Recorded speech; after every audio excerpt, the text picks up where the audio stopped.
So here we are with John Lennon cursive piece, and we're going to first install it in the typewriter and then on the wall.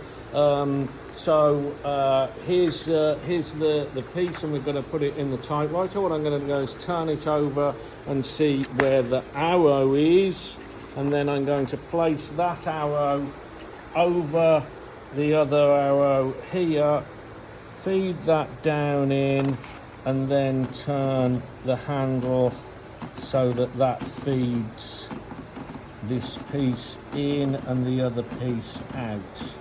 I've got to be careful here, and you can see that it's already off. Let's get this one out.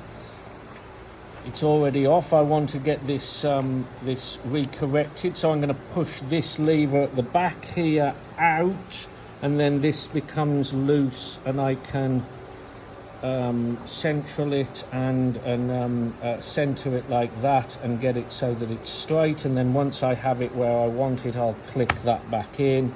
And now I'm going to roll this piece up until the name is just above this bar here, and that's that.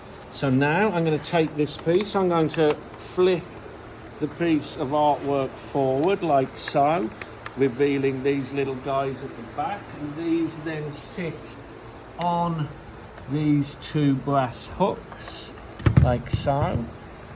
And then I'm very gently feeding the edge of the paper into the slit on the top of the stand. I feed it in one side and then just let it push through all the way. Once I have it in, I can pull it from the back, and that is then, I'm going to move it up a little till I'm happy. And then if I just pull it in the back there, that now pulls it into place. And that is it.